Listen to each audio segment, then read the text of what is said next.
Hey everyone, tonight we're diving into something that most history books conveniently skip over. The raw, unfiltered reality of ancient sexuality in one of the world's most famous archaeological sites.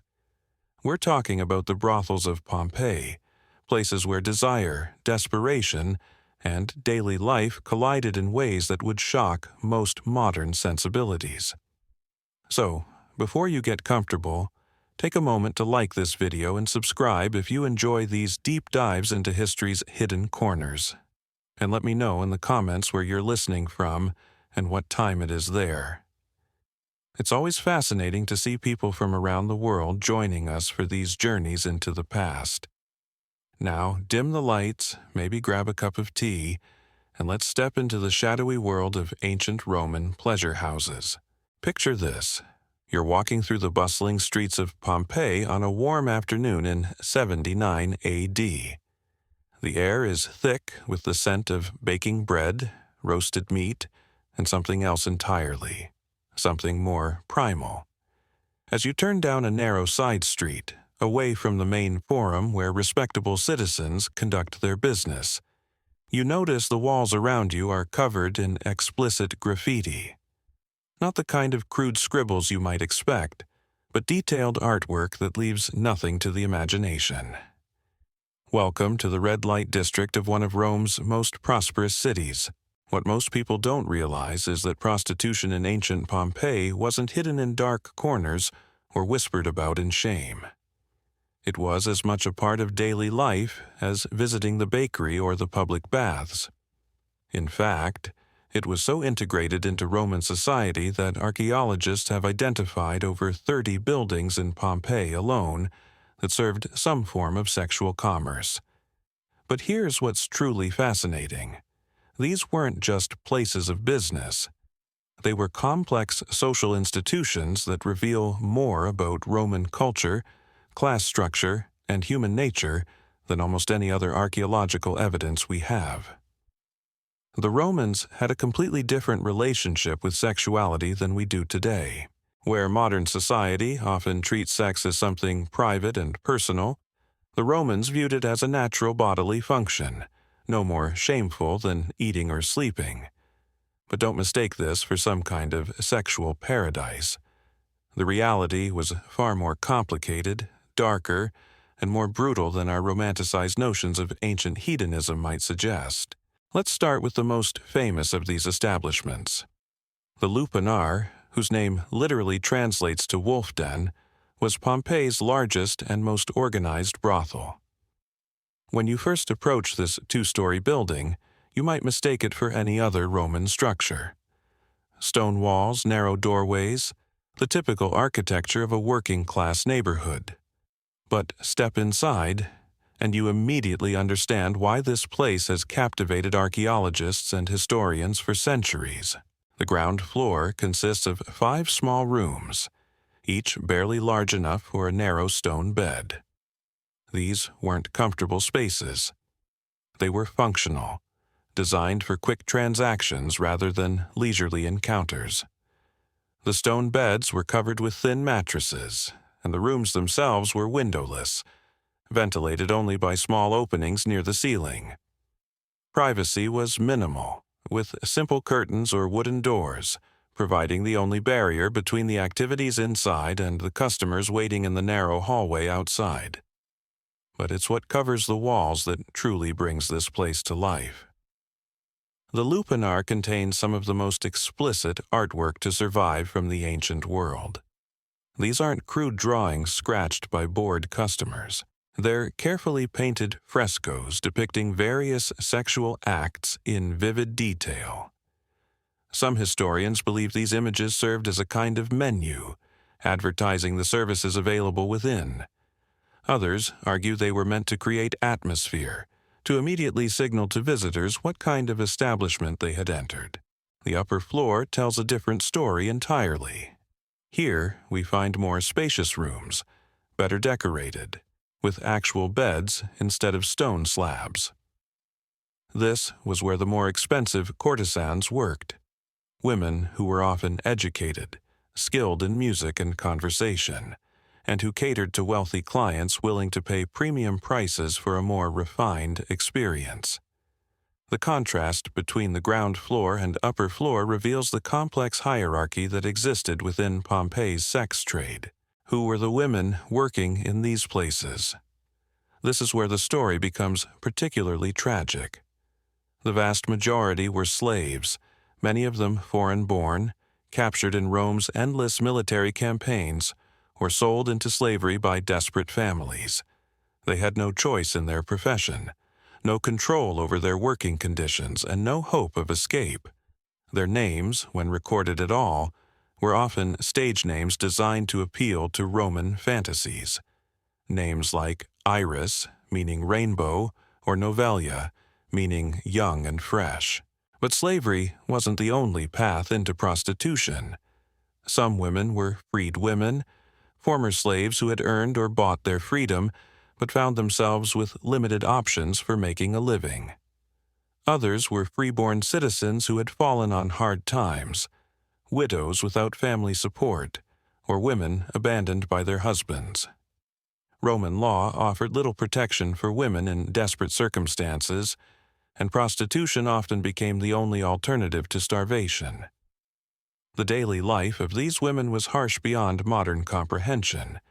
They worked long hours, often serving multiple customers per day. They had no legal rights, no recourse against violent or abusive clients, and no guarantee of payment. Disease was rampant, medical care was primitive, and pregnancy was both a constant risk and a potential death sentence. The average life expectancy for a prostitute in ancient Rome was shockingly low, with most dying before their 30th birthday. Yet within this brutal system, some women found ways to assert agency and even achieve a measure of prosperity. The most successful courtesans could accumulate wealth, own property, and even purchase slaves of their own.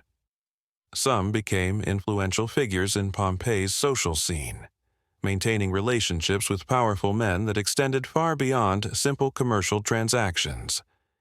These women walked a dangerous tightrope, using their sexuality and intelligence to navigate a society that simultaneously depended on their services and despised them for providing them.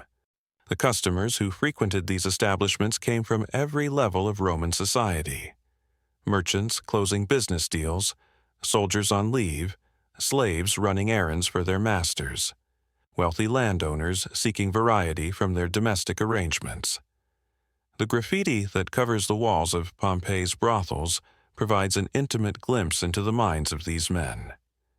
Some inscriptions are boastful, recording conquests or raiding performances. Others are surprisingly tender, expressing genuine affection for particular women.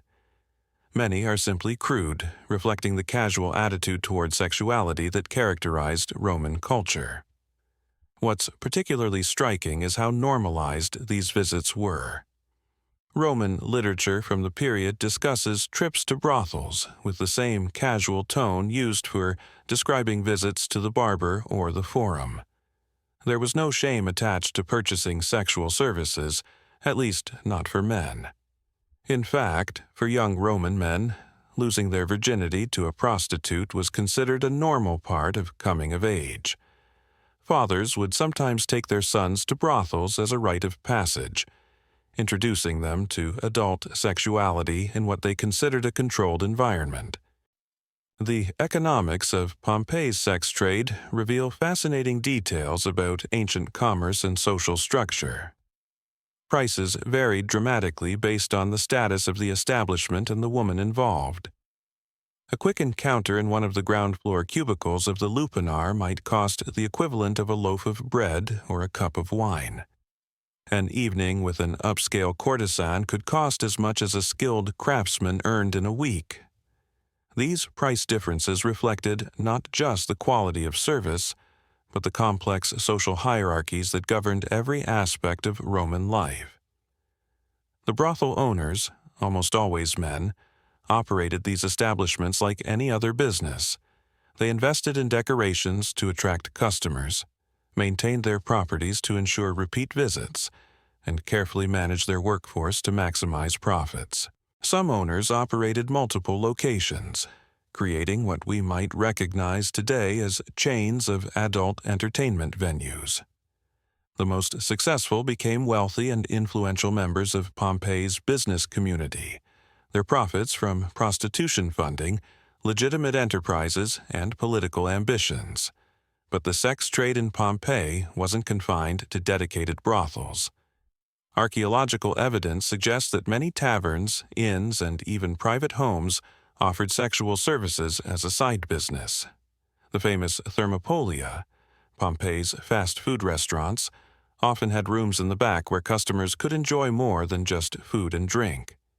This integration of sexual commerce into everyday business reflects how thoroughly prostitution was woven into the fabric of Roman urban life. The religious aspects of sexuality in Pompeii add another layer of complexity to this story. The Romans worshipped numerous gods and goddesses associated with fertility, love, and sexual pleasure. Venus, the goddess of love, was the patron deity of Pompeii itself. Her temple dominated the city's skyline, and her image appeared on coins, in homes, and in public spaces throughout the city. This divine endorsement of sexuality created a cultural context where brothels weren't seen as sinful or immoral, but as natural expressions of human desire blessed by the gods themselves. Priapus, the god of fertility and male virility, was another important figure in Pompeii's sexual landscape. His image, typically depicted with an enormous phallus, appeared throughout the city as a symbol of good luck and prosperity. These weren't considered obscene or inappropriate, but were displayed proudly in homes, shops, and public spaces. The famous House of the Veti contains one of the most striking examples, a fresco of Priapus weighing his massive member against a bag of gold, symbolizing the connection between sexual potency and material success. The architectural design of Pompeii's brothels reveals a sophisticated understanding of both practical and psychological factors. The narrow entrances created a sense of secrecy and exclusivity, while also allowing for easy control of who entered and left. The layout of rooms maximized the number of simultaneous transactions while minimizing interference between customers. The explicit artwork served multiple purposes: advertising services, creating atmosphere, and perhaps, most importantly, breaking down the psychological barriers that might prevent customers from clearly communicating their desires. Even the location of these establishments within the city tells a story about Roman attitudes towards sexuality. Rather than being banished to the outskirts of town, many brothels were located in central areas, close to important civic and commercial buildings. The Lupanar itself sits just a few blocks from the Forum, the heart of Pompeii's political and economic life. This proximity wasn't accidental. It reflected the Roman view that sexuality was a natural part of human activity that deserved its place alongside other necessary services. The preservation of these buildings by Mount Vesuvius has given us an unprecedented window into this hidden world. When the volcano erupted in 79 AD, it buried Pompeii under tons of ash and pumice, creating a time capsule that captured daily life in perfect detail. The suddenness of the disaster meant that these establishments were preserved exactly as they appeared on that fateful day, complete with their decorations, furniture, and even some of their occupants, ants. The archaeological evidence tells us stories that no ancient historian ever bothered to record. In the summer of 2001, researchers working in the Lupanar made a discovery that changed everything we thought we knew about these establishments. Hidden beneath centuries of accumulated debris, they found a small cache of wax tablets, the ancient equivalent of notebooks. These tablets contained detailed records of daily operations, customer preferences, and most remarkably, the personal thoughts and experiences of the women who worked there. One tablet, written in crude Latin mixed with Greek phrases, appears to be a diary entry from a woman called Smyrna. She describes her daily routine with heartbreaking clarity. Wake before dawn, wash with cold water, apply makeup using lead-based cosmetics that slowly poisoned her system. Receive customers from sunrise until well past midnight, with only brief breaks for meals. The entry mentions her hope of saving enough money to buy her freedom, a dream that for most remained forever out of reach. These discoveries forced archaeologists to confront an uncomfortable truth about their previous interpretations. For decades, scholars had focused primarily on the male experience of these establishments, treating the women as little more than objects in the archaeological record. The personal accounts revealed in these tablets showed complex human beings with hopes, fears, and agency, even within the brutal constraints of their circumstances. The medical realities of working in these establishments were horrifying by any standard. Roman medical knowledge was primitive, and the concept of hygiene as we understand it simply didn't exist. Women were expected to work regardless of illness, injury, or pregnancy. Sexually transmitted diseases ran rampant through these communities, and effective treatments were non-existent. Many of the skeletal remains found in Pompeii's brothels show signs of malnutrition, repeated trauma, and diseases associated with poor living conditions.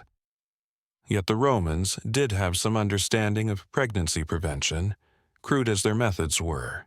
Various concoctions made from herbs, animal dung, and other substances were used as contraceptives, though their effectiveness was questionable at best. More commonly, women relied on timing methods based on lunar cycles, or resorted to dangerous procedures to terminate unwanted pregnancies.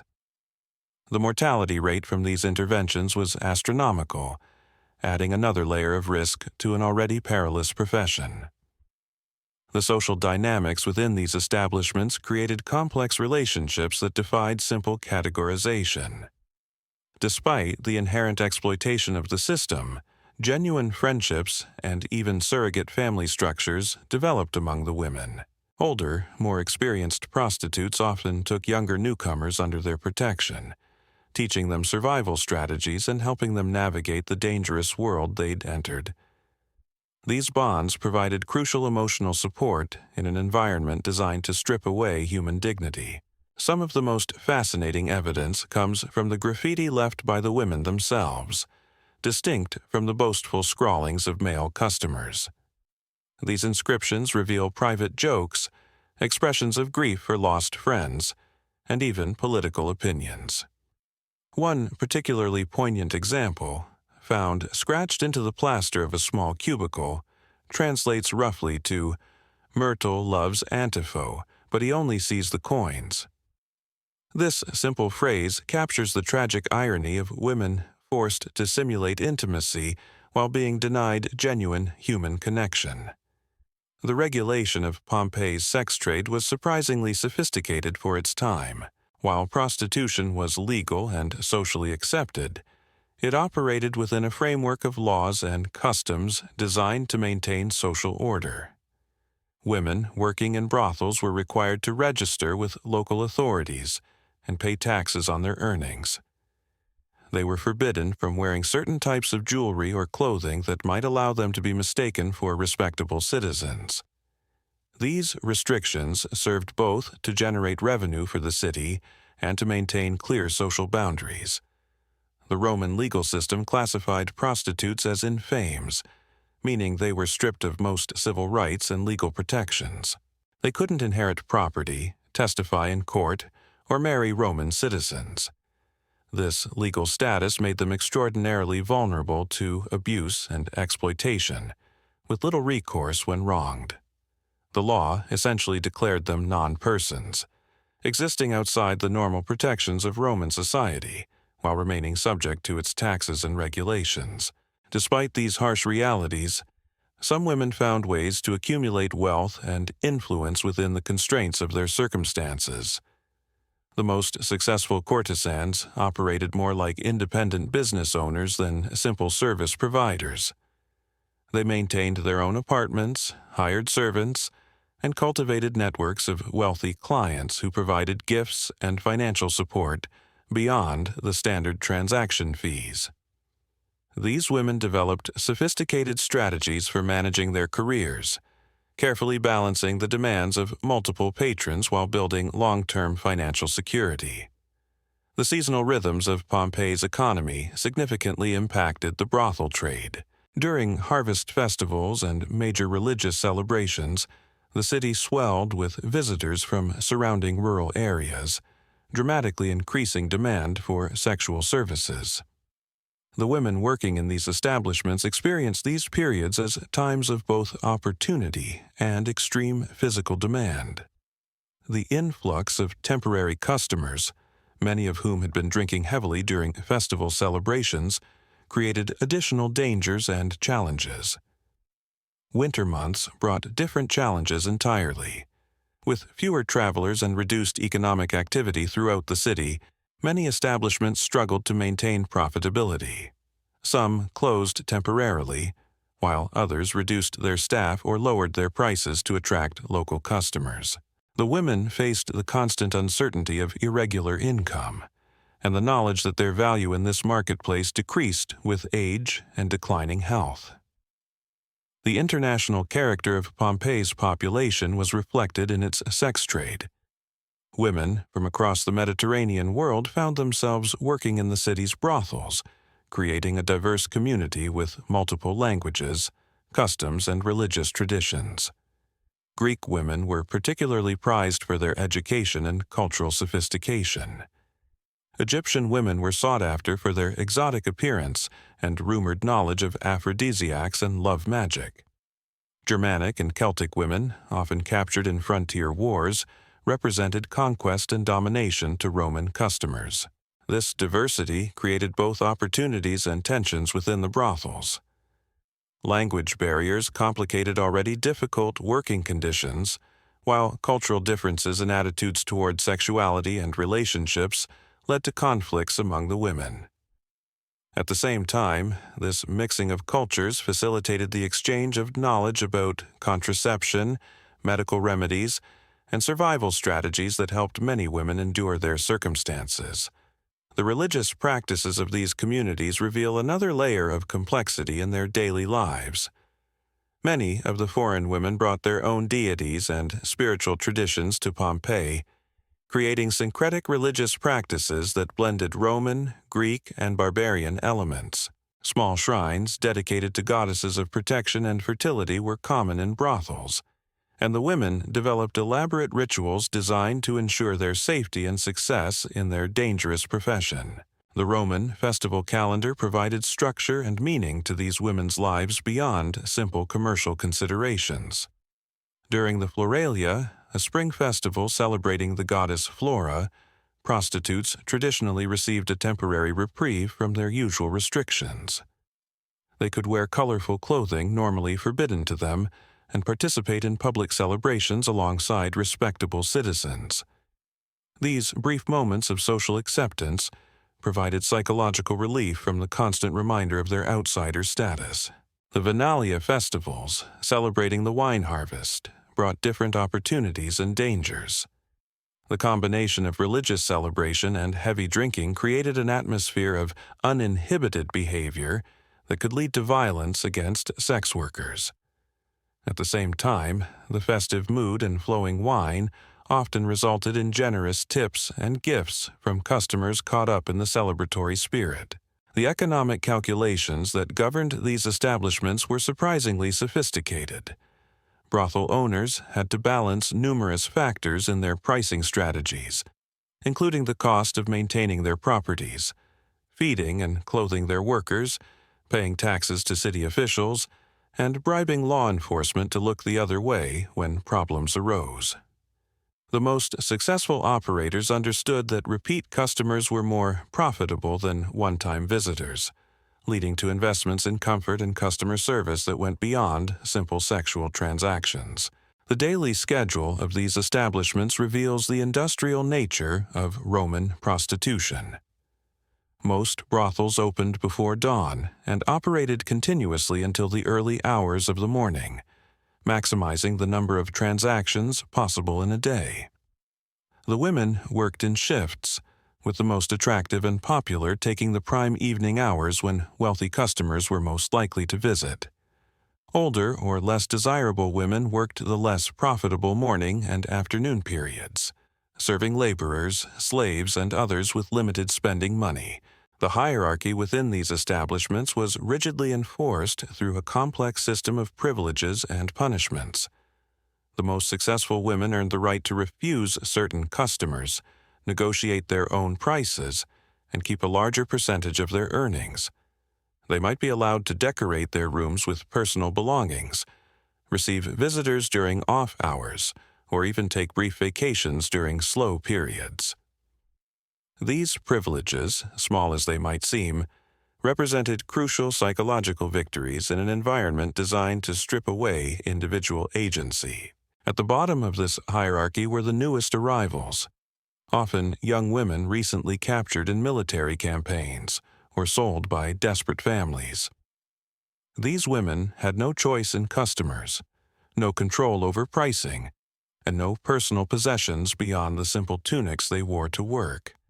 They were assigned to the smallest, least comfortable rooms and expected to serve anyone willing to pay the minimum fee. The psychological trauma of this sudden transition from freedom to sexual slavery was devastating, and many never fully recovered from the shock. The training process for new prostitutes was both systematic and brutal. Experienced women taught newcomers the basic mechanics of their profession, but this education extended far beyond sexual techniques. They learned to read customer moods, to diffuse potentially violent situations, and to extract maximum payment for minimum service. Most importantly, they learned emotional detachment strategies that allowed them to psychologically survive repeated intimate encounters with strangers who viewed them as commodities rather than human beings. The role of violence in these establishments cannot be understated. While brothel owners had economic incentives to protect their investments, the legal status of prostitutes meant that abuse often went unpunished. Customer violence was commonplace, ranging from rough handling during encounters to serious assaults that left permanent injuries. The women developed elaborate warning systems to alert each other to dangerous clients, using coded phrases and subtle signals that could potentially save lives. Even more insidious was the systematic psychological abuse that pervaded these institutions. The constant degradation, the denial of basic human dignity, and the deliberate destruction of personal identity took tolls that physical violence alone could never achieve. Many women developed what we would now recognize as severe trauma responses, including dissociation, depression, and self-destructive behaviors that further shortened their already abbreviated lifespans. The contraceptive methods available to these women were primitive and often more dangerous than pregnancy itself. Pessaries made from animal dung and honey were inserted before encounters, though their effectiveness was minimal. Herbal concoctions containing pennyroyal, tansy, and other toxic plants were consumed regularly, slowly poisoning the women who used them. Some resorted to physical trauma to prevent pregnancy, deliberately injuring themselves in ways that would make conception impossible but often resulted in infection and death. When pregnancies did occur, the outcomes were uniformly tragic. Brothel owners viewed pregnant prostitutes as temporary losses of income and provided minimal care during their conditions. Many women continued working until the final stages of pregnancy, exposing both themselves and their unborn children to diseases and trauma. Infant mortality in these communities approached 100%, with newborns either dying from neglect or being deliberately killed to allow their mothers to return to work quickly. The few children who survived their first months faced an uncertain future within these establishments. Some brothel owners raised these children as future workers, training girls from early childhood for eventual prostitution, and boys for roles as guards, messengers, or pimps. Others sold children to slave traders or abandoned them in the streets, viewing them as unwanted burdens on already stretched resources. The customer base for Pompeii's brothels reflected the city's diverse population and complex social structure. Wealthy merchants might visit high-end courtesans to discuss business deals in comfortable surroundings that combined pleasure with commerce. These encounters often lasted hours and included elaborate meals, entertainment, and sophisticated conversation alongside sexual services. The most successful courtesans became informal advisors to powerful men, using their intimate access to influence political and economic decisions. Soldiers on leave from frontier campaigns represented another significant customer segment. These men, often away from civilization for months or years at a time, sought not just sexual release but human connection and the illusion of domesticity. Some developed genuine emotional attachments to particular women, sending gifts and letters during their deployments, and requesting the same companions during subsequent visits to the city.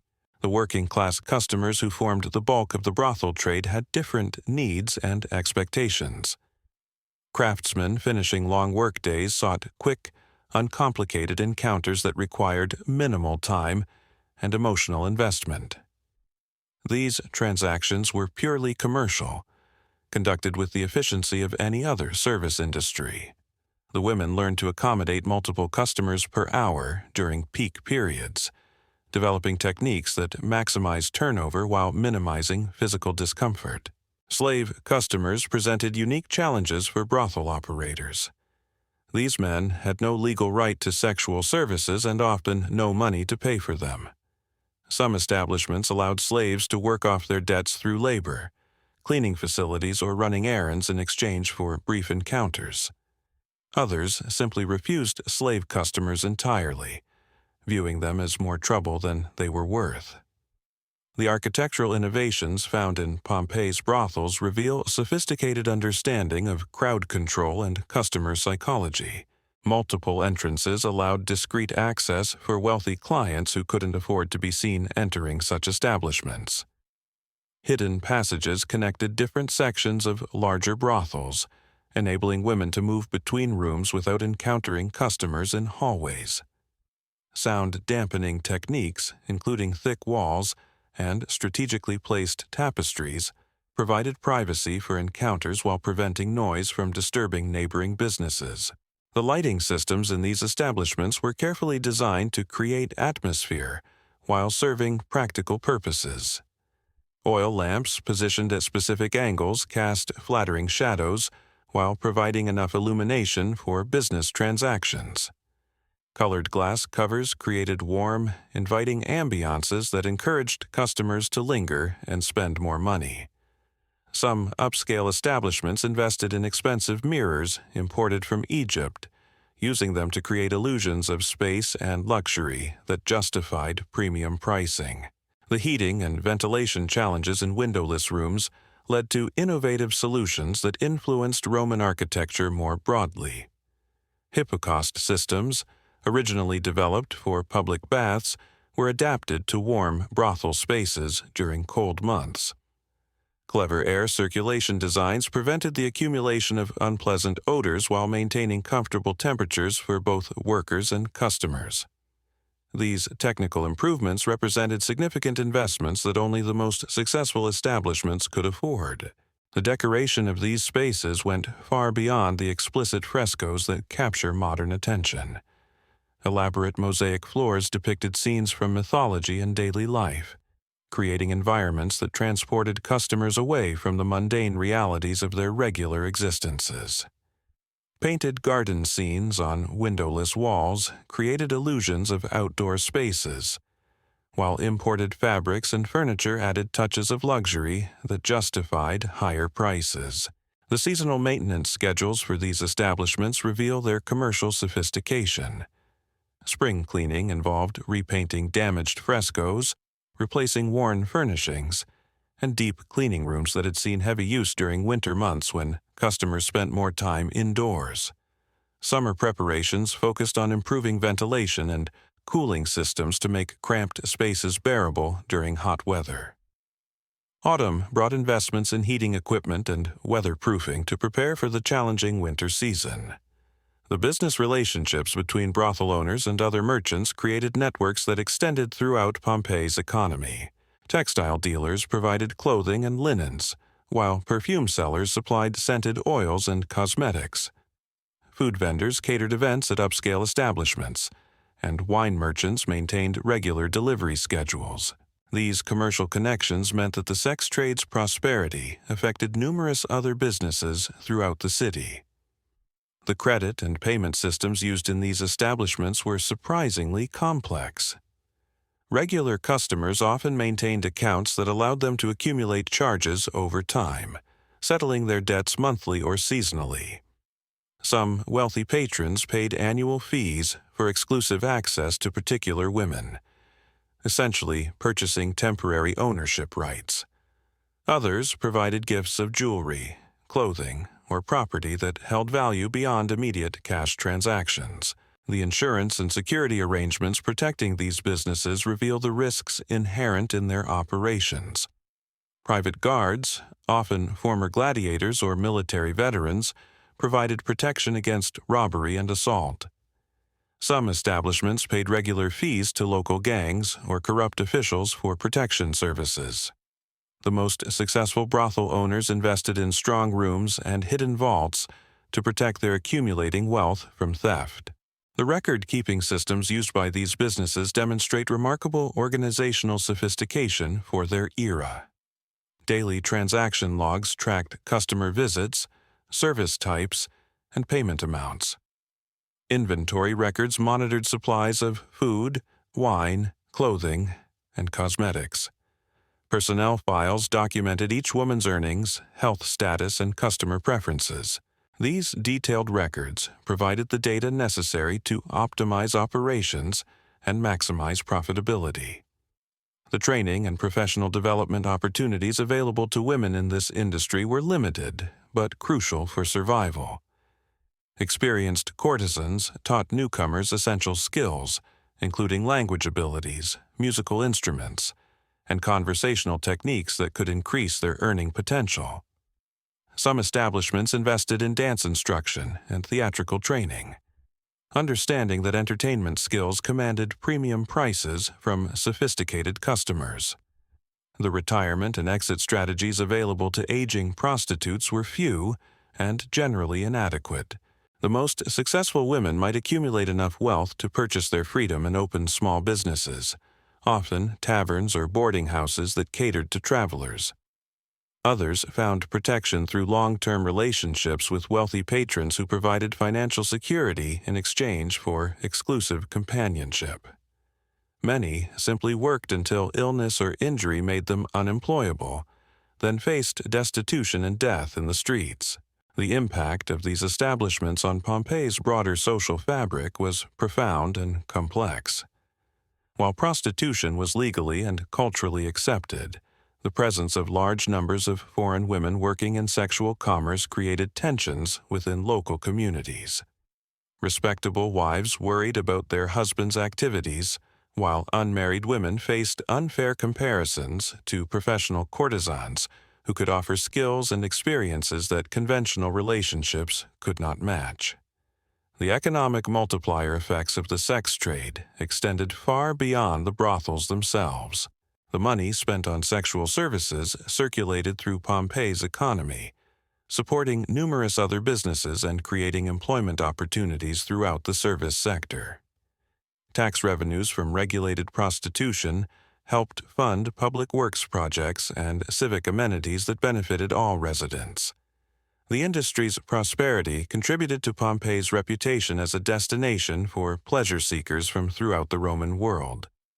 The cultural attitudes surrounding these establishments reflected deeper Roman beliefs about masculinity, power, and social order. For Roman men, sexual conquest was viewed as an expression of dominance rather than intimacy.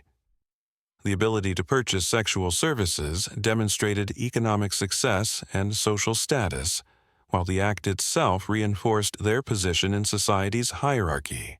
This wasn't about love or emotional connection, but about asserting control over bodies that the legal system had classified as property. The concept of fidelity in Roman marriage was heavily gendered and deeply hypocritical by modern standards. While wives were expected to remain absolutely faithful to their husbands, men faced no such restrictions. Visiting brothels was considered natural and acceptable behavior for married men, viewed as a safety valve that actually protected the sanctity of marriage by providing outlets for desires that might otherwise threaten domestic stability. This double standard was so ingrained in Roman culture that women who objected to their husbands' activities were often criticized for being unreasonable. The timing of brothel visits followed predictable patterns that reveal much about Roman daily life and social customs.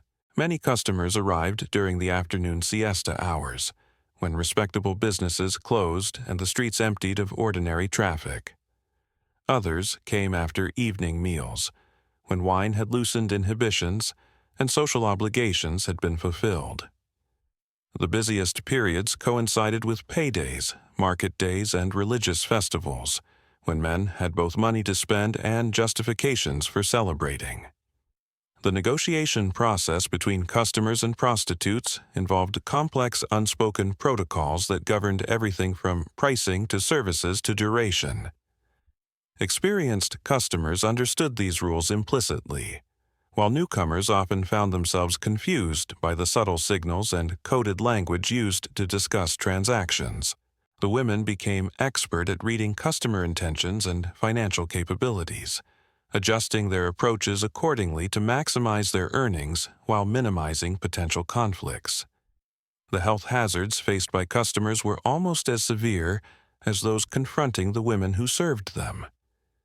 Sexually transmitted diseases spread rapidly through these communities, with no effective treatments available. Wealthy customers might seek out newer, supposedly cleaner women, but this only increased demand for young slaves and recent captives. The cycle of infection and reinfection created endemic health crises that affected all levels of society.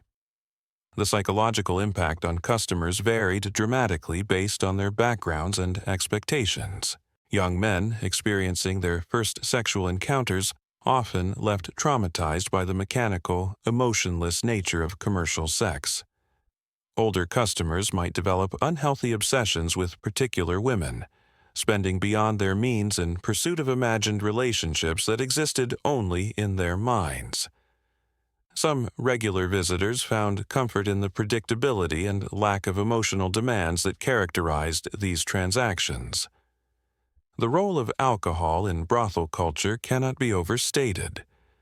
Most establishments served wine alongside their primary services, understanding that intoxicated customers were more likely to spend freely and less likely to negotiate aggressively over prices. The combination of sexual excitement and alcoholic impairment led to poor decision-making that often resulted in violence, property damage, and financial disputes. Many of the graffiti inscriptions found in these buildings were clearly written by heavily intoxicated individuals. The competitive dynamics between different establishments drove innovations in services, pricing, and customer experience that would seem familiar to modern business observers. Successful brothel owners constantly sought advantages over their competitors, whether through superior decorations, more attractive women, better food and wine, or more convenient locations. This competition occasionally erupted into actual conflicts, with rival establishments engaging in sabotage, theft of workers, and violent confrontations over territory. The seasonal variations in customer behavior created predictable cycles that shaped business operations throughout the year. Spring brought increased activity as winter isolation ended and trade resumed. Summer heat drove customers indoors during midday hours, but reduced overall demand as people preferred outdoor activities. Autumn harvest celebrations created peak demand periods that allowed establishments to charge premium prices. Winter months saw reduced traffic, but longer visits as customers sought warm, comfortable spaces to escape harsh weather. The integration of gambling into many brothel operations created additional revenue streams while intensifying the addictive nature of these environments. Dice games, card games, and betting on gladiatorial contests provided entertainment between sexual encounters while encouraging customers to spend more money and stay longer. Some establishments operated as full-service entertainment complexes where men could eat, drink, gamble, and purchase sexual services without ever leaving the premises. The transportation networks that brought customers to Pompeii's red light district were surprisingly sophisticated. Regular ferry services connected the city to other coastal communities, while well-maintained roads facilitated travel from inland areas. Some establishments offered special rates for travelers and maintained relationships with local innkeepers who directed guests to their preferred brothels. These marketing arrangements created referral networks that extended far beyond Pompeii itself. The currency exchange services available in many brothels reflected the international nature of their clientele. Merchants from across the Mediterranean brought different coinages and needed reliable ways to convert their money into Roman currency. Some establishments specialized in serving particular ethnic communities, employing women who spoke relevant languages and understood cultural preferences. These niche markets often proved more profitable than generic services aimed at local customers. The storage and security challenges faced by these businesses were immense, given the large amounts of cash they handled daily. Many brothels operated their own banking services, offering loans to cash-strapped customers and accepting deposits from women who had nowhere else to safely store their earnings. These financial services created additional revenue streams while building customer loyalty through convenience and accessibility. The legal disputes that arose from brothel operations provide fascinating insights into Roman commercial law and social attitudes. Contracts between owners and workers were routinely violated, leading to complex court cases that tested the boundaries of property rights and human dignity. Customer complaints about services, pricing disputes, and allegations of theft created a steady stream of litigation that kept local magistrates busy throughout the year. The taxation systems applied to these businesses reveal sophisticated understanding of revenue generation and social control. Different tax rates applied to various types of establishments, with luxury brothels paying significantly higher fees than basic service providers. Special taxes were levied during festival periods when demand peaked, while reduced rates during slow seasons helped businesses survive economic downturns. These variable taxation policies demonstrated remarkable flexibility for an ancient bureaucratic system. The apprenticeship programs that prepared young women for work in upscale establishments were surprisingly formal and comprehensive. New arrivals underwent intensive training in personal grooming, conversation skills, musical instruments, and sexual techniques. The most promising students received additional instruction in reading, writing, and basic mathematics that would help them manage their own finances and potentially achieve independence. These educational investments reflected the high value placed on skilled courtesans in Pompeii's competitive marketplace. The retirement communities that developed around successful former prostitutes created unique social structures within the city. Wealthy ex-courtesans often purchased properties near each other, forming informal networks that provided mutual support and protection. These neighborhoods became centers of alternative culture, where conventional social rules were relaxed and women could exercise unusual degrees of independence and authority. The religious ceremonies specific to sex workers created parallel spiritual communities that operated alongside but separate from mainstream Roman religious practices. Special festivals honored deities associated with sexuality and fertility, while protective rituals were performed before particularly dangerous or important encounters. These religious observances provided psychological comfort and social cohesion for women isolated from traditional family and community structures. The medical practitioners who specialized in treating sex workers developed expertise in areas that mainstream physicians often ignored. These healers understood the unique health challenges faced by prostitutes and created treatments specifically designed for their circumstances. Their knowledge of contraception, sexually transmitted diseases, and trauma recovery was far more advanced than general medical practice, though it remained primitive by modern standards. The artistic patronage provided by successful brothel owners contributed significantly to Pompeii's cultural development. Wealthy establishments commissioned elaborate frescoes, mosaics, and sculptures that showcased the latest artistic trends while advertising their sophistication to potential customers. These investments created employment for artists, craftsmen, and decorators, while elevating the aesthetic standards of the entire industry. The influence of these establishments on Roman literature and poetry was profound and lasting. Writers drew inspiration from brothel culture, creating works that celebrated, criticized, and analyzed the complex social dynamics they observed. These literary works provide some of our best evidence about attitudes toward sexuality, class, and gender in ancient Rome, offering perspectives that official histories often omitted. The technological innovations developed to support brothel operations influenced broader architectural and engineering practices throughout the Roman world. Heating systems, ventilation techniques, and soundproofing methods pioneered in these establishments were later adapted for use in private homes, public buildings, and commercial spaces. The practical knowledge gained from managing these challenging environments contributed to Roman expertise in urban planning and construction. The international trade networks that supplied luxury goods to Pompeii's high-end establishments connected the city to markets throughout the known world. Exotic perfumes from Arabia, silk fabrics from China, and precious stones from India all found their way into brothel inventories. These commercial relationships helped establish Pompeii as a cosmopolitan center that attracted visitors from across the Mediterranean region and beyond. The preservation of business records in volcanic ash has revealed extraordinary details about the financial operations that kept these establishments running. When Mount Vesuvius erupted, it captured not just buildings and bodies, but entire accounting systems frozen in time. Wooden tablets covered in wax contained detailed ledgers showing daily transactions, customer accounts, and operating expenses. These records reveal a level of commercial sophistication that rivals modern business practices.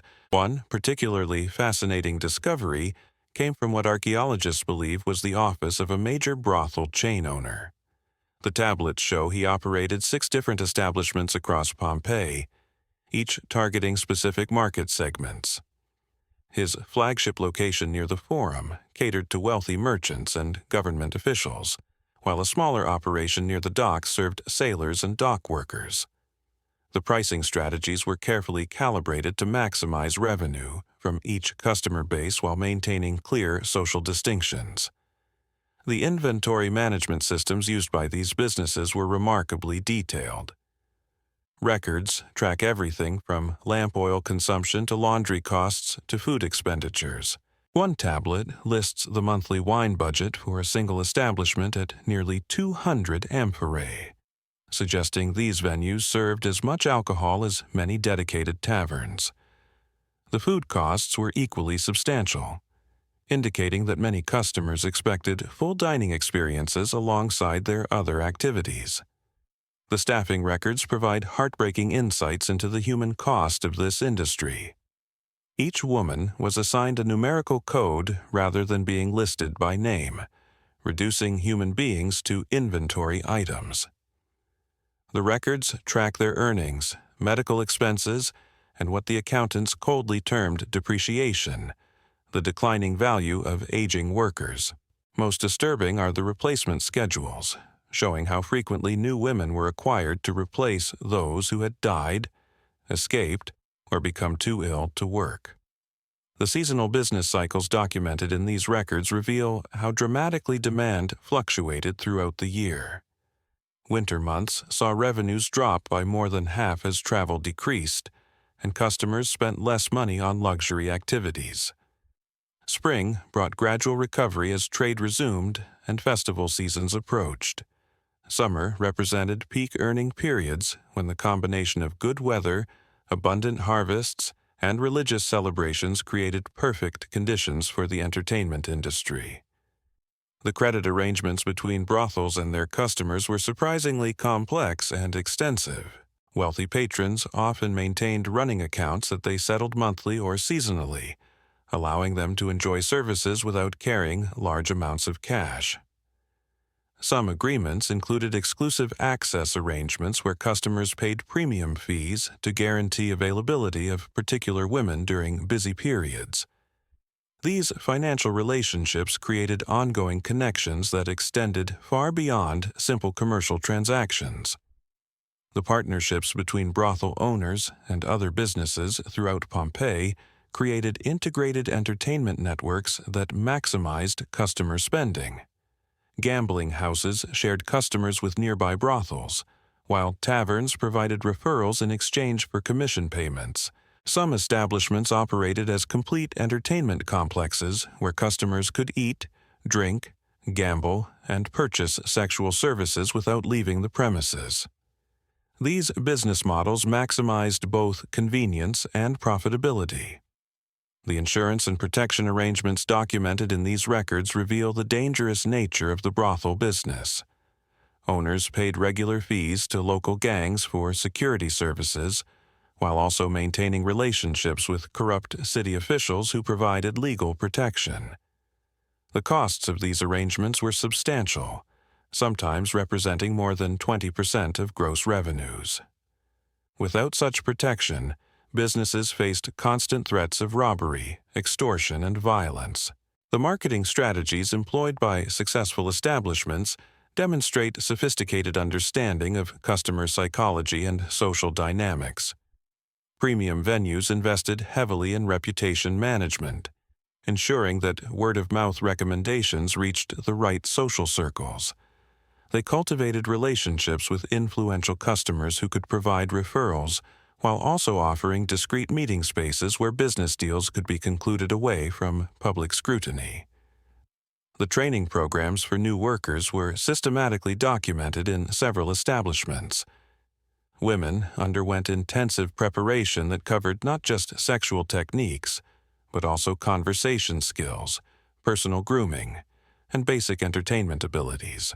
The most promising candidates received additional instruction in music, dancing, and even basic literacy. These educational investments reflected the high value placed on skilled courtesans who could command premium prices from sophisticated customers. The health and safety protocols developed by brothel operators reveal both concern for their investments and callous disregard for human welfare. Regular medical inspections were conducted not to protect the women's health, but to identify disease symptoms that might drive away customers. Women showing signs of illness were immediately removed from service and often abandoned to die in the streets rather than receive treatment that would reduce profitability. The waste management and sanitation challenges faced by these establishments were enormous, given their intensive use and limited water access. Sophisticated drainage systems channeled sewage away from customer areas, while special cleaning crews worked around the clock to maintain acceptable hygiene standards. The costs of these services represented significant operational expenses that only the most successful businesses could afford. The architectural innovations documented in construction records show how buildings were specifically designed to optimize both customer flow and worker control. Hidden passages allowed discreet movement between rooms, while preventing customers from accessing areas where money and valuables were stored. Sound dampening techniques created privacy for encounters while preventing noise from disturbing neighboring businesses or attracting unwanted attention from authorities. The competitive intelligence gathering operations conducted by major brothel owners reveal the cutthroat nature of this business. Spies were planted in rival establishments to steal customer lists, pricing information, and details about new services being offered. Some owners engaged in active sabotage, bribing workers to defect or spreading rumors designed to damage competitors' reputations. These business practices created an atmosphere of constant mistrust and paranoia within the industry. The supplier relationships documented in these records show how the sex trade supported numerous other businesses throughout Pompeii's economy. Textile merchants provided clothing and linens, while perfume dealers supplied scented oils and cosmetics. Wine merchants maintained regular delivery schedules, and food vendors catered special events. The prosperity of brothels created employment opportunities throughout the service sector. The taxation records reveal how much revenue the city government derived from regulating the sex trade. Special licenses were required for each establishment, with fees varying based on location, size, and target clientele. Additional taxes were levied on individual transactions, creating a complex system of revenue collection that required dedicated bureaucratic oversight. During peak seasons, brothel taxes could represent more than 10% of total city revenues. The legal documents preserved in these archives provide detailed insights into the contractual relationships that governed this industry. Agreements between owners and workers specified duties, compensation, and termination conditions with brutal clarity. Customer contracts for exclusive access arrangements included detailed penalty clauses for violations. Property leases for brothel buildings contained special provisions addressing the unique risks associated with these businesses. The inheritance and succession planning documents reveal how brothel wealth was transferred between generations.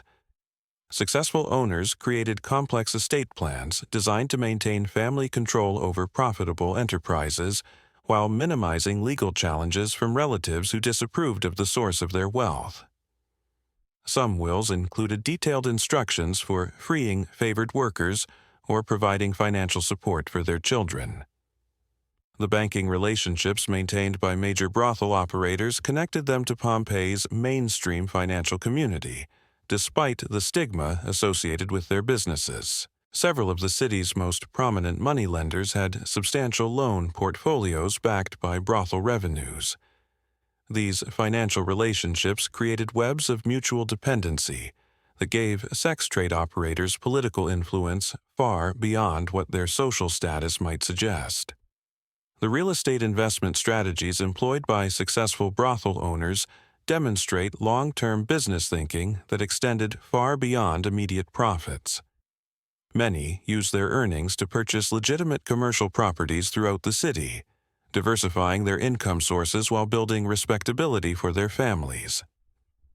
Some established charitable foundations or sponsored public works projects designed to improve their social standing and protect their interests. The international trade connections documented in shipping records show how Pompeii's brothels participated in Mediterranean-wide networks of human trafficking. Regular shipments of new workers arrived from slave markets in major ports, while established women were sometimes sold to establishments in other cities. These transactions were conducted with the same commercial efficiency as any other commodity trade. The technological innovations developed to support brothel operations influenced architectural and engineering practices throughout the Roman world. Heating systems designed to warm windowless rooms were later adapted for use in private homes and public buildings.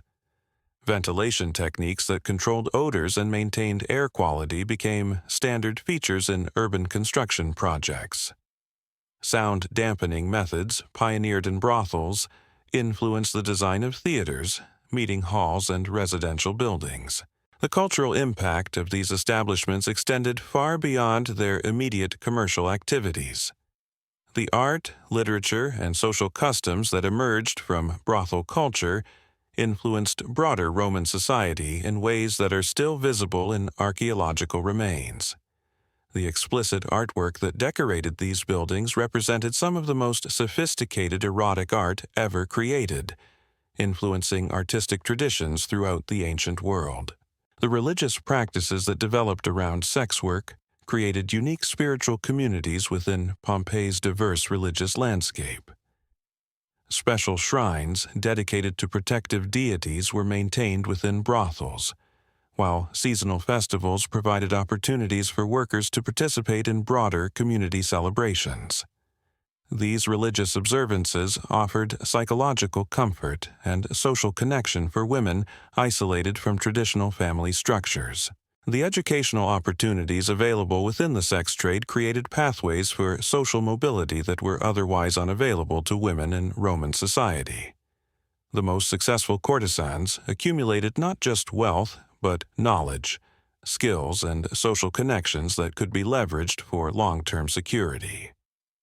Some established their own businesses, became influential patrons of the arts, or achieved positions of informal political power. The medical knowledge developed through treating sex workers contributed to broader understanding of human anatomy, disease transmission, and reproductive health. Physicians who specialized in serving this population developed treatments and techniques that were later applied to mainstream medical practice. Their understanding of contraception, sexually transmitted diseases, and trauma recovery was far more advanced than general medical knowledge of the time. The linguistic evidence preserved in graffiti and personal documents reveals the multilingual, multicultural nature of Pompeii's sex trade. Women from across the Mediterranean world brought their languages, customs, and cultural traditions to the city, creating cosmopolitan communities within individual establishments. The mixing of languages and cultures that occurred in these spaces influenced the development of local dialects and cultural practices. The economic multiplier effects of brothel spending extended throughout Pompeii's economy in ways that modern economists would recognize as classic examples of service sector impact. Money spent on sexual services circulated through numerous other businesses, creating employment opportunities and generating tax revenues that supported public works projects. The industry's prosperity contributed significantly to Pompeii's reputation as a destination for pleasure seekers from throughout the Roman world. The social welfare systems that developed around retired sex workers created some of the earliest examples of mutual aid societies in the ancient world. Successful former courtesans often established funds to support aging colleagues who could no longer work, while informal networks provided emergency assistance during times of illness or economic hardship. These support systems represented remarkable innovations in social organization, given the marginal legal status of the women involved. The archaeological evidence reveals how these establishments adapted to changing social and economic conditions throughout Pompeii's history. Renovations and expansions documented in construction debris show how successful businesses grew and evolved over time. Changes in decoration styles, room layouts, and service offerings reflect broader cultural shifts in Roman society and customer preferences. The preservation of organic materials in volcanic ash has provided unprecedented insights into the daily lives of sex workers. Clothing fragments reveal fashion preferences and economic status, while food remains show dietary patterns and nutritional challenges. Personal belongings found in individual rooms tell stories of hopes, fears, and human connections that transcended the commercial nature of these relationships. The forensic analysis of human remains found in these buildings has revealed the physical toll of this profession with heartbreaking clarity. Skeletal evidence shows patterns of malnutrition, disease, and trauma that speak to the brutal realities of life in ancient brothels. The age at death for most women was shockingly young, with few surviving past their 20s. Yet even in these remains, archaeologists have found evidence of care and compassion as women helped each other through illness and hardship. The funeral practices for women who died in these establishments reveal both callousness and unexpected humanity within the system. When a worker died, brothel owners faced immediate practical concerns about disposal of the body and replacement of lost income. Most women who died in service received hasty burials in unmarked graves outside the city walls, their deaths recorded only as business losses in accounting ledgers. Yet archaeological evidence suggests that surviving women often pooled their meager resources to provide more dignified burials for fallen colleagues, purchasing small grave markers or simple offerings that honored their shared humanity. The memorial inscriptions found in these burial areas provide some of the most poignant evidence of the relationships that developed between women trapped in impossible circumstances. Simple stone tablets record not just names and ages, but expressions of genuine grief and affection that transcended the commercial environment where these friendships formed. One particularly moving inscription reads, "Here lies Fortunata, who brought laughter even to the darkest days. Her sisters remember." These modest monuments represent extraordinary acts of courage, as the women who commissioned them risked punishment for spending money on anything other than their own survival. The seasonal patterns of death in Pompeii's brothels followed predictable cycles that reflected both the harsh working conditions and the broader health challenges facing the ancient world.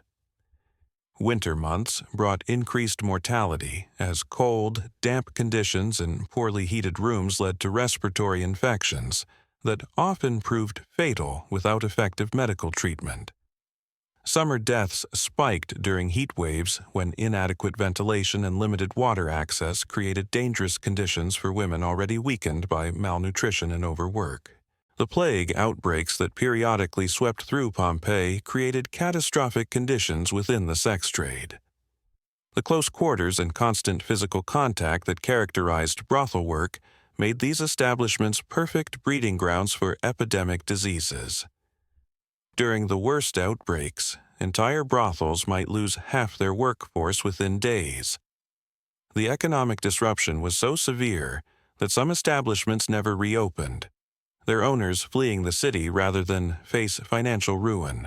The emergency protocols developed by brothel owners during health crises reveal both practical business sense and shocking disregard for human life. Women showing symptoms of serious illness were immediately quarantined in basement rooms or abandoned buildings outside the city walls, effectively sentenced to death by isolation.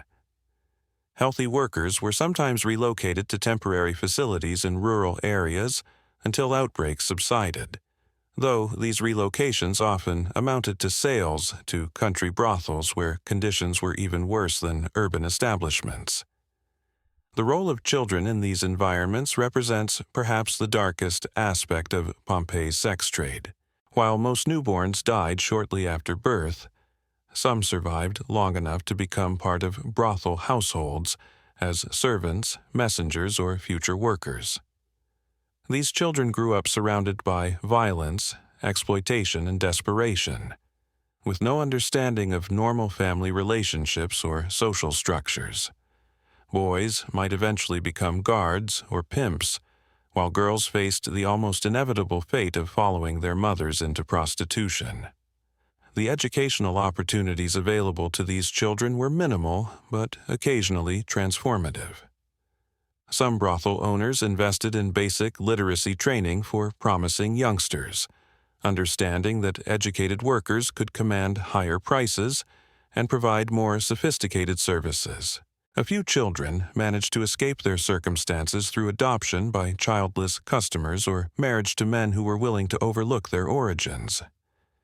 These success stories were rare enough to become legendary within brothel communities, providing hope for women whose own children faced similar fates. The adoption networks that developed around unwanted children reveal complex underground economies that operated alongside the official sex trade. Wealthy, childless couples sometimes arranged to adopt newborns from prostitutes, providing financial compensation that could help mothers survive difficult periods. These arrangements were conducted in secret to protect all parties involved, as Roman law complicated the legal status of children born to slaves or foreign women. The wet nurse services provided by former prostitutes who had successfully borne children created unique employment opportunities within these communities. Women who could no longer work in their primary profession due to age or illness might find steady income caring for the children of wealthier families. These positions offered dignity and relative safety, while allowing women to remain connected to the only communities they had ever known as adults. The contraband trade that flourished within brothel districts included far more than sexual services. These establishments served as distribution centers for smuggled goods, stolen property, and illegal substances that couldn't be sold through legitimate channels. The constant flow of customers and the marginal legal status of these businesses made them perfect fronts for criminal activities that extended throughout Pompeii's underground economy. The gambling operations that took place in many brothels were often more profitable than the sexual services that ostensibly justified their existence. High-stakes dice games, gladiator betting pools, and other forms of organized gambling attracted wealthy customers who might spend days at a time in these establishments. The combination of alcohol, sexual excitement, and competitive gaming created addictive environments that kept customers returning, even when they could no longer afford the expenses. The money-lending services offered by successful brothel owners filled crucial gaps in Pompeii's financial system. Desperate customers might mortgage their homes or businesses to continue gambling or purchasing sexual services, while women working in the establishments borrowed against future earnings to purchase their freedom. These lending arrangements created complex webs of debt that often trapped both customers and workers in cycles of financial dependency that lasted for years. The information brokerage networks that operated through these establishments provided valuable intelligence services to customers willing to pay for insider knowledge. Prostitutes overheard conversations about business deals, political developments, and personal scandals that could be valuable to competitors or rivals. Some establishments specialized in gathering and selling information, using their intimate access to powerful men for purposes that extended far beyond sexual commerce. The political connections maintained by major brothel owners provided protection and influence that extended throughout Pompeii's power structure. City officials who were regular customers found it difficult to enforce regulations against establishments where they were known and welcomed. Some politicians actually owned interests in brothels through intermediaries, creating direct financial incentives to maintain favorable policies toward the sex trade. The blackmail operations that emerged from these political connections represent some of the most sophisticated criminal enterprises in ancient Pompeii. Brothel owners who possessed compromising information about powerful customers could leverage that knowledge for favorable treatment, reduced taxes, or protection from competitors. These extortion schemes required careful management to avoid triggering violent retaliation while maximizing long-term benefits. The witness protection services provided by brothels offered refuge for individuals who needed to disappear temporarily from public view. Political exiles, fugitive slaves, and people fleeing debt collectors might find temporary sanctuary in these establishments while arranging longer-term escape plans. The anonymous nature of brothel clientele and the discretion required for normal operations made these venues ideal hiding places for people with dangerous enemies. The document forgery operations that supported these protection services created false identities for people who needed to reinvent themselves completely. Skilled scribes working within brothel networks could produce convincing citizenship papers, travel permits, and business licenses that allowed fugitives to establish new lives in distant cities. These services commanded premium prices and required extensive networks of corrupt officials to be effective. The escape route networks that connected Pompeii's brothels to similar establishments throughout the Roman world provided pathways for both workers and customers who needed to flee quickly. Secret arrangements with ship captains, caravan leaders, and innkeepers created underground railroads that could move people across vast distances while avoiding official detection. These networks represented remarkable feats of organization that required trust and coordination across multiple cities and provinces. The safe house operations maintained by brothel owners in rural areas provided temporary refuge for people fleeing urban dangers. Abandoned villas, remote farms, and isolated mountain retreats served as waypoints where fugitives could rest and resupply before continuing their journeys. These facilities required constant maintenance and staffing, representing significant investments that only the most successful criminal organizations could sustain. The communication systems that connected these far-flung operations relied on coded messages, trusted couriers, and carefully maintained cover stories that protected the identities of everyone involved. Letters that appeared to discuss routine business matters actually contained detailed intelligence about law enforcement activities, political developments, and opportunities for profitable criminal ventures. These communication networks required linguistic skills, geographical knowledge, and personal relationships that took years to develop and maintain. The recruitment operations that supplied workers for distant brothels created human trafficking networks that spanned the entire Mediterranean world. Agents operating in war zones, slave markets, and impoverished rural areas identified vulnerable women who could be transported to cities where demand for sexual services exceeded local supply. These operations required substantial capital investments, sophisticated logistics, and protection from both law enforcement and competing criminal organizations. The quality control standards maintained by trafficking networks ensured that transported women met the specific requirements of destination markets. Different cities preferred women with particular physical characteristics, language skills, or cultural backgrounds, creating specialized trade routes that catered to regional preferences. The most valuable women were those who could serve wealthy customers in upscale establishments, commanding prices that justified the risks and expenses of long-distance transportation. The medical screening procedures used to evaluate potential workers reveal both practical business considerations and the callous commodification of human beings. Women were examined like livestock, with assessments of their physical condition, estimated remaining productive years, and potential profitability in different market segments. Those who failed these examinations faced abandonment, sale to lower quality establishments, or assignment to the most dangerous and degrading forms of sex work. The training facilities operated by major trafficking organizations provided intensive preparation for women destined for high-end markets. These schools taught language skills, cultural customs, sexual techniques, and social graces that could increase earning potential in sophisticated urban environments. The curriculum also included psychological conditioning designed to break down resistance and create compliant workers who would not attempt escape or rebellion. The transportation logistics required for moving large numbers of women across vast distances involved careful coordination of shipping schedules, route planning, and security arrangements. Women were often transported in cargo holds of merchant vessels, hidden among legitimate trade goods to avoid detection by authorities.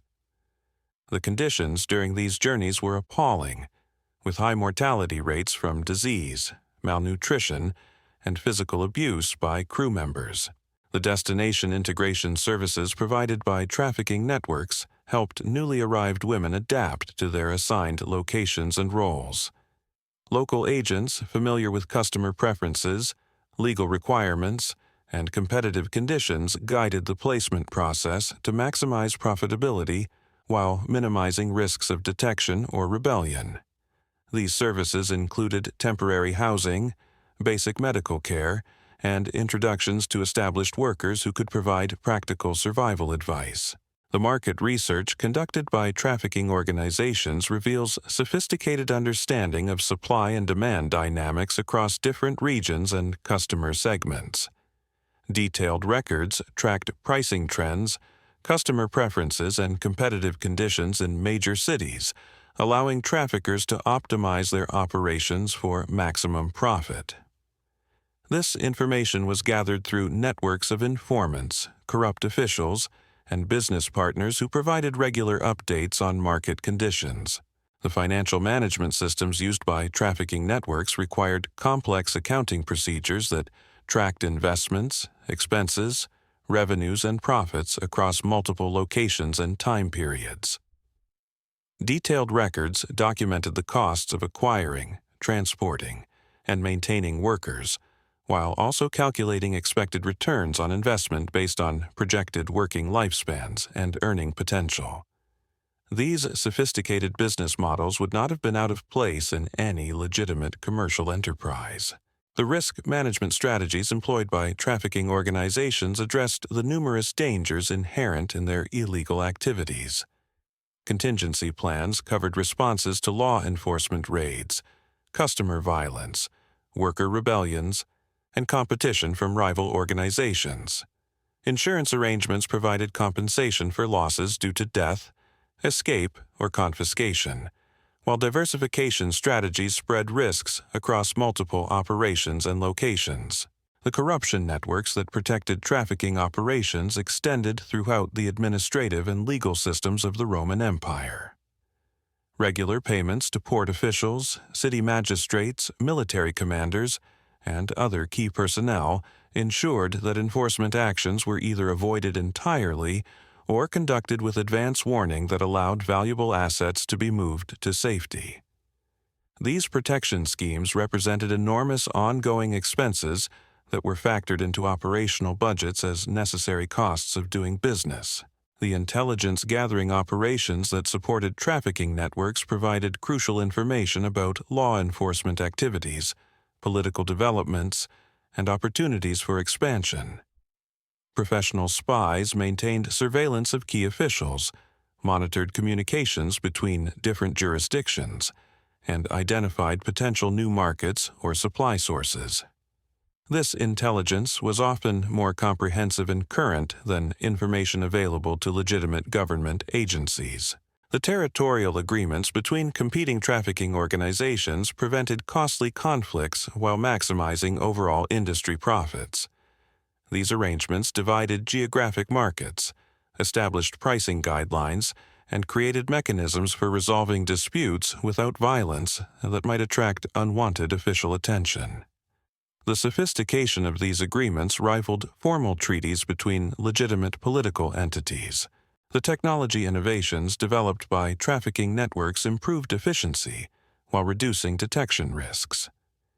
Specialized ship modifications created hidden compartments for transporting human cargo, while coded communication systems allowed coordination across vast distances without revealing operational details to interceptors.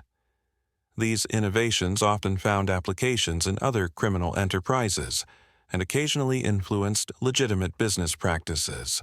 The legacy institutions created by successful trafficking organizations outlasted their founders and continued operating for generations under new management. Some evolved into legitimate businesses that maintained criminal connections, while others expanded into related illegal activities like drug smuggling or arms dealing. The organizational structures and operational methods developed for human trafficking proved adaptable to various forms of criminal enterprise. The cultural impact of trafficking networks extended far beyond their immediate commercial activities. The movement of women from diverse backgrounds created cosmopolitan environments within destination cities, influencing local customs, languages, and artistic traditions. The wealth generated by these operations funded architectural projects, artistic patronage, and political activities that shaped the development of major urban centers throughout the Roman world. The documentation of these complex criminal enterprises in preserved business records provides unprecedented insights into organized crime in the ancient world. The level of sophistication revealed in these archives demonstrates that illegal activities could achieve organizational complexity and geographic scope that rivaled legitimate governmental and commercial institutions. These records continue to influence modern understanding of how criminal organizations develop, operate, and maintain themselves across time and distance. The social rehabilitation programs that emerged around women who successfully escaped these networks reveal remarkable innovations in community support and reintegration. Former victims who had managed to establish legitimate lives often created informal assistance networks that helped newly freed women navigate the transition from sexual slavery to independent existence. These programs addressed not just immediate needs like housing and employment, but also the complex psychological trauma that resulted from years of exploitation and abuse. The therapeutic approaches developed by these early support networks combined practical skill training with spiritual healing practices drawn from various religious traditions. Women learned trades like textile production, food preparation, and household management while also participating in religious ceremonies designed to restore their sense of personal dignity and social belonging. These holistic approaches to recovery were remarkably advanced for their time, addressing both the practical and emotional challenges faced by trafficking survivors. The economic reintegration strategies employed by support networks focused on creating sustainable income sources that didn't require extensive capital investment or formal education. Small-scale trading operations, artisan cooperatives, and service businesses provided pathways to financial independence for women with limited resources and skills. The most successful programs also included savings and credit arrangements that helped participants build long-term financial security. The legal advocacy services provided by these networks challenged the fundamental assumptions of Roman law regarding the status and rights of former slaves and prostitutes. Skilled advocates worked to secure citizenship rights, property ownership privileges, and marriage permissions for women whose legal status had previously classified them as non-persons. These efforts occasionally succeeded in establishing precedents that improved conditions for other women in similar circumstances. The documentation preservation efforts undertaken by support networks created historical records that might otherwise have been lost entirely. Women who had learned to read and write during their captivity sometimes maintained detailed accounts of their experiences, creating testimonies that provide invaluable insights into the human cost of ancient trafficking operations. These personal narratives reveal individual stories of resilience and survival that illuminate broader patterns of exploitation and resistance. The intergenerational transmission of knowledge within these support communities ensured that hard-won survival strategies would be available to help future victims. Experienced survivors taught newer members practical skills for avoiding re-victimization, identifying trustworthy allies, and building sustainable new lives. This knowledge transfer created informal educational systems that supplemented the limited formal assistance available through official channels. The geographic dispersion of support networks created communication systems that connected survivors across vast distances and multiple cities. Former victims who had relocated to establish new lives maintained correspondence with colleagues who remained in their original locations, sharing information about opportunities, threats, and successful reintegration strategies. These networks provided both practical assistance and emotional support for women who often had no other connections to understanding communities. The cultural preservation activities undertaken by these networks maintained traditions, languages, and customs from the diverse backgrounds represented among trafficking victims. Women from different regions shared their heritage through music, storytelling, and religious practices, creating rich multicultural communities that celebrated diversity while building unity around shared experiences of survival and recovery. The political advocacy conducted by organized survivor networks challenged official policies that facilitated trafficking while providing inadequate protection for victims. These groups lobbied for stronger enforcement of existing laws, better training for officials responsible for identifying trafficking operations, and improved services for women who escaped or were rescued from sexual slavery. Their efforts occasionally influenced policy changes that benefited broader communities of vulnerable women. The memorial practices developed by survivor networks honored women who had died in trafficking operations while providing closure and meaning for those who survived.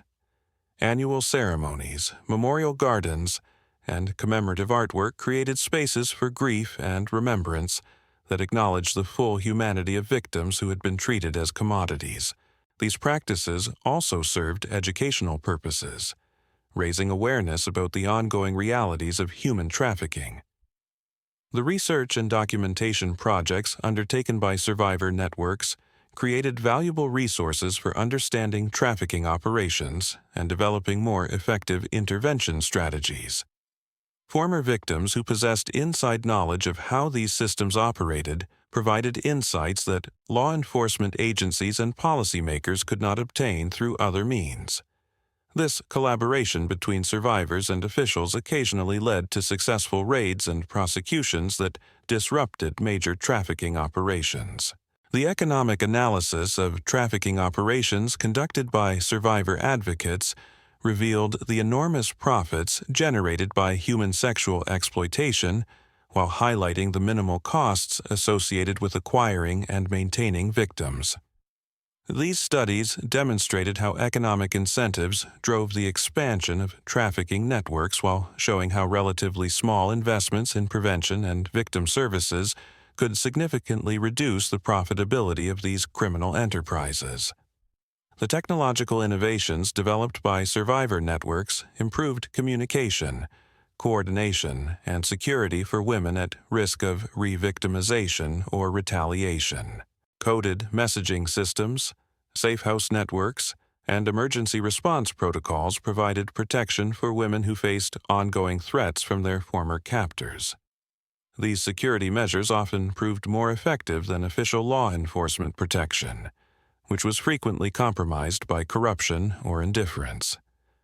The volcanic ash that preserved Pompeii's brothels has given us more than just buildings and artifacts. It's provided us with an unfiltered glimpse into a world where human desire, economic necessity, and social brutality intersected in ways that challenge our understanding of both ancient Rome and ourselves. These weren't just places of business, but complex ecosystems of exploitation, survival, and surprising humanity that reveal uncomfortable truths about power, gender, and the price of pleasure.